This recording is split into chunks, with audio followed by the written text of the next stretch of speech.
Bismillahirrahmanirrahim. Assalamualaikum warahmatullahi wabarakatuh. Innal hamdalillah nahmaduhu wa nasta'inuhu wa nastaghfiruh wa na'udzu billahi min shururi anfusina wa min sayyiati a'malina may yahdihillahu fala mudhillalah wa may yudlil fala hadiyalah. Asyhadu an la ilaha illallah wahdahu la syarikalah wa asyhadu anna Muhammadan abduhu wa rasuluh.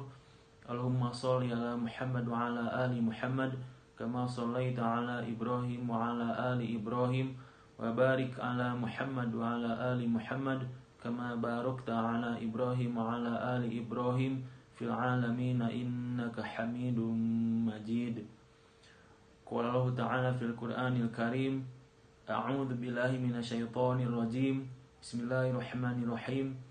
Ya ayyuhalladzina amanu taqullaha haqqa tuqatih wa la tamutunna illa wa antum muslimun.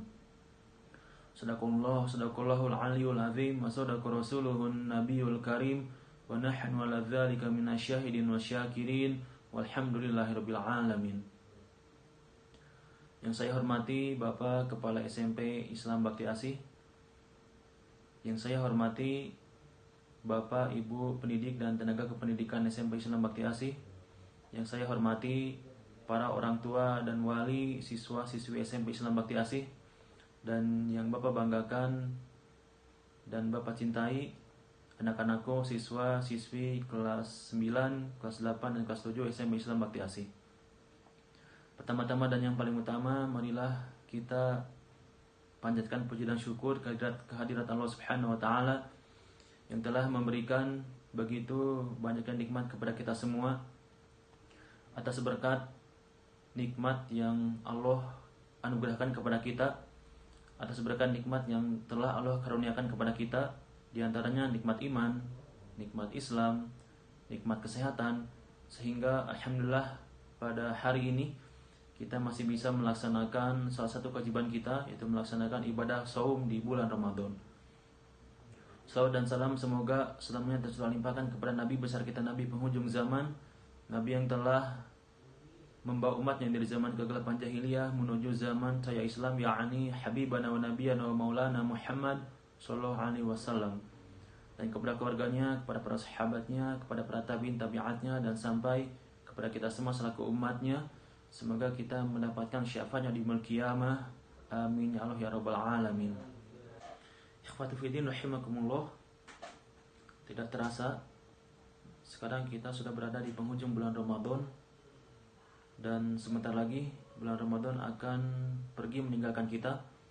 Kita akan berpisah dengan bulan yang sangat mulia, bulan yang sangat agung, bulan yang di dalamnya terdapat banyak sekali keutamaan-keutamaan.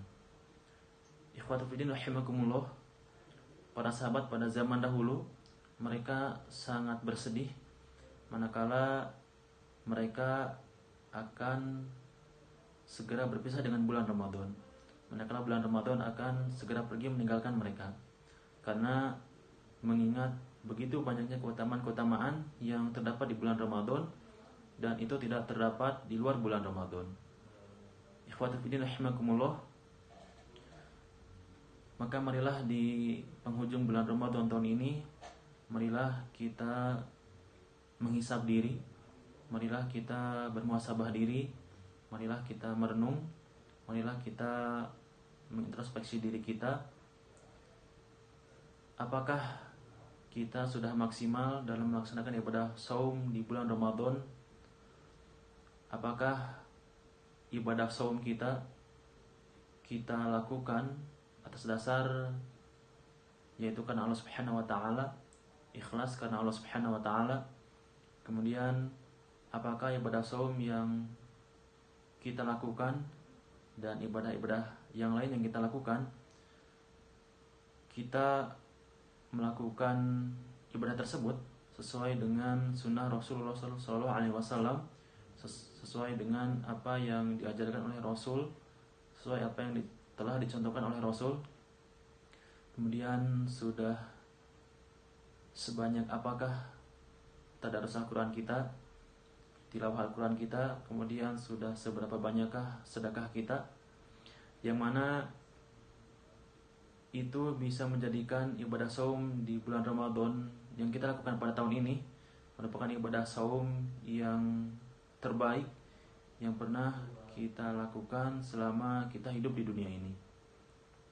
Atau justru kualitas ibadah saum yang kita laksanakan pada bulan Ramadan tahun ini kualitasnya sama dengan ibadah-ibadah saum Ramadan yang kita lakukan pada tahun-tahun sebelumnya, atau justru malah ibadah saum yang kita lakukan pada bulan Ramadan tahun ini kualitasnya justru malah lebih buruk dibandingkan dengan ibadah saum yang kita lakukan pada tahun-tahun sebelumnya. Ikhwatu fiddin rahimakumullah. Maka marilah di penghujung bulan Ramadan, di sisa hari terakhir di bulan Ramadan tahun ini, marilah kita manfaatkan dengan sebaik-baiknya, dengan sebenar-benarnya, dengan semaksimal mungkin, sehingga kita bisa mengakhiri bulan Ramadan tahun ini dengan sebaik-baiknya, dengan semaksimal mungkin, dengan ibadah yang paling terbaik. Karena sesungguhnya nilai suatu amalan itu tergantung pada akhirnya. Maka marilah kita tutup bulan Ramadan tahun ini dengan ibadah yang paling maksimal, dengan ibadah yang terbaik dan ibadah yang paling baik.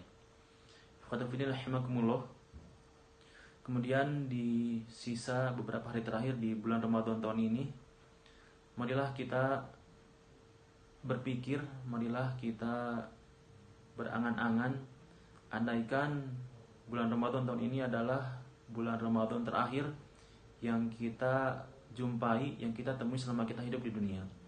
Ketika kita sudah memikirkan hal tersebut, maka sungguh kita pasti akan maksimal, kita pasti akan bersungguh-sungguh dalam melaksanakan ibadah, baik itu ibadah saum dan juga ibadah-ibadah yang lainnya. Karena ikhwatu fiddin rahimakumullah, tidak ada yang bisa menjamin usia kita akan sampai pada bulan Ramadan tahun depan. Kita tidak tahu apakah kita masih akan diberikan kesempatan oleh Allah Subhanahu wa taala untuk bisa berjumpa dengan bulan Ramadan tahun depan. Maka andaikan jika bulan Ramadan tahun ini merupakan bulan Ramadan terakhir yang akan kita jumpai, yang kita temui, yang kita laksanakan selama kita hidup di dunia, maka marilah kita manfaatkan sisa waktu terakhir di bulan Ramadan dengan semaksimal mungkin, dengan sungguh-sungguh, dengan sebaik-baiknya. Ikhwatu fiddin rahimakumullah. Dan jangan sampai ketika kita masih bisa berjumpa dengan bulan Ramadan, usia kita masih bisa sampai pada bulan Ramadan, justru kita termasuk atau malah menjadi orang yang celaka.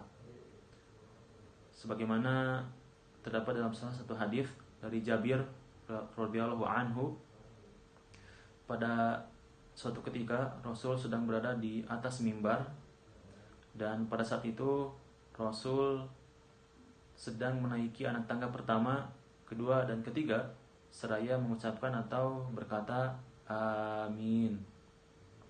Kemudian setelah itu sahabat bertanya kepada Rasul, "Ya Rasulullah, mengapa engkau tadi pada saat menaiki anak tangga pertama, kedua, dan ketiga engkau mengucapkan amin?"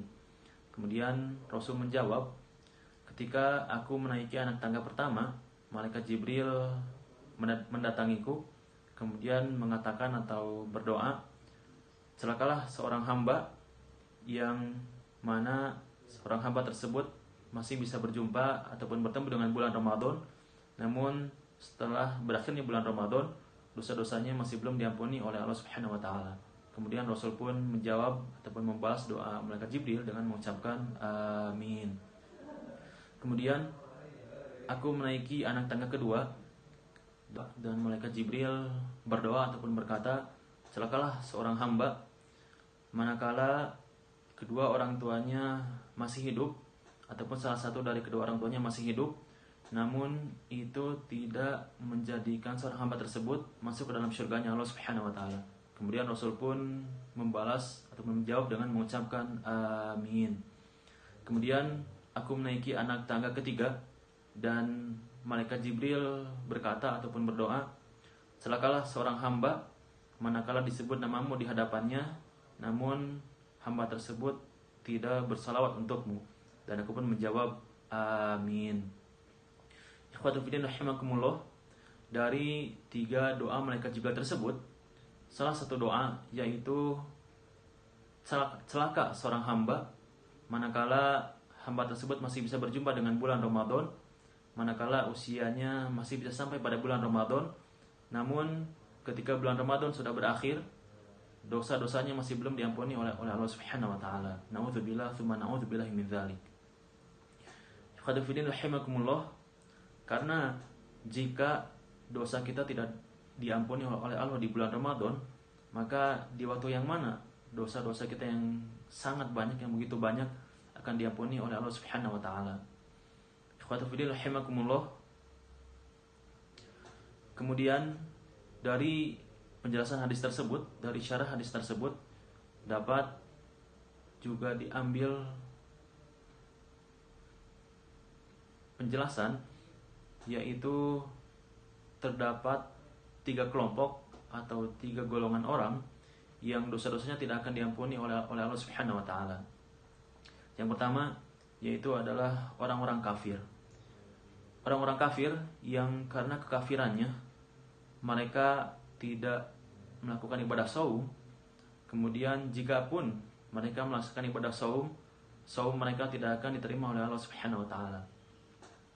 Kemudian kelompok yang kedua yaitu seorang muslim yang dia tidak melaksanakan ibadah saum tanpa uzur syar'i.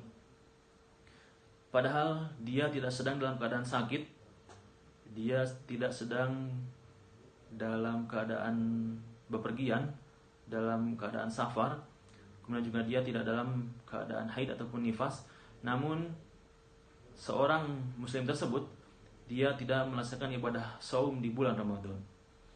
Kemudian kelompok yang ketiga yaitu seorang muslim yang dia melaksanakan ibadah saum, namun ibadah saumnya sia-sia, dan orang tersebut dosa-dosanya tidak akan diampuni oleh Allah Subhanahu wa taala. Contoh dari kelompok orang yang ketiga ini itu adalah orang yang dia melaksanakan ibadah saum bukan karena Allah Subhanahu wa taala. Niat dia melaksanakan ibadah saum bukan ikhlas karena Allah Subhanahu wa taala. Kemudian dia yang melaksanakan ibadah saum secara asal-asalan. Kemudian dia yang melaksanakan ibadah saum yang dia dapatkan dari saumnya yaitu hanya rasa lapar dan dahaga. Kemudian seorang muslim yang dia melaksanakan ibadah saum namun tidak menjauhi, namun tidak menghindari dari hal-hal yang itu justru akan merusak pahala ibadah saumnya. Bahkan justru itu akan menggugurkan pahala saumnya, bahkan sampai membatalkan pahala saumnya. Dan 3 kelompok tersebut dosa-dosanya tidak akan diampuni oleh Allah Subhanahu wa taala. Semoga kita tidak termasuk ke dalam 3 kelompok atau 3 golongan orang tersebut yang mana dosa-dosanya tidak akan diampuni oleh Allah Subhanahu wa taala. Amin ya rabbal alamin. Maka ikhwatul fillah rahimakumullah, marilah kita melaksanakan ibadah saum dengan sebaik-baiknya, dengan sebenar-benarnya, dengan sungguh-sungguh, agar kita mendapatkan predikat takwa yang Allah janjikan sebagaimana terdapat dalam Quran surat Al-Baqarah ayat 183. A'udzu billahi minasyaitonir rajim. Bismillahirrahmanirrahim. Ya ayyuhalladzina amanu kutiba alaikumusiyam kama kutiba 'alal ladzina min qablikum la'allakum tattaqun. Ikhwatu fiddin rahimakumullah. Maka di penghujung bulan Ramadan tahun ini, di sisa-sisa hari terakhir di bulan Ramadan tahun ini, marilah kita pergunakan, marilah kita manfaatkan waktu tersebut dengan sebaik-baiknya, dengan sungguh-sungguh, dengan sebenar-benarnya, dengan semaksimal mungkin. Kita tingkatkan kembali intensitas ibadah kita. Kita sempurnakan ibadah saum kita di bulan Ramadan tahun ini dengan ibadah saum yang terbaik. Kita tutup, kita akhiri ibadah saum di bulan Ramadan tahun ini dengan sebaik-baiknya, dengan semaksimal mungkin, dengan amal ibadah yang terbaik, sehingga kita tidak termasuk ke dalam orang yang celaka, orang yang dosa-dosanya tidak akan diampuni oleh Allah Subhanahu wa taala. Ikhwati fillah rahimakumullah. Demikianlah yang dapat disampaikan pada kesempatan kali ini.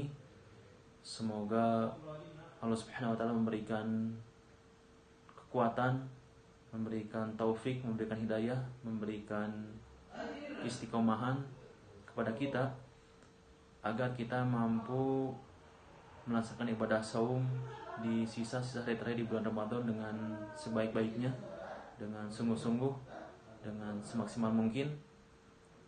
Semoga Allah Subhanahu wa taala menerima amal ibadah saum kita.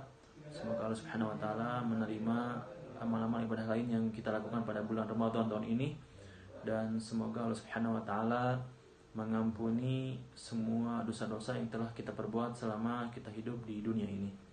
Ikhwati fillah rahimakumullah. Semoga apa yang disampaikan dapat diambil hikmahnya, dapat bermanfaat bagi kita semua.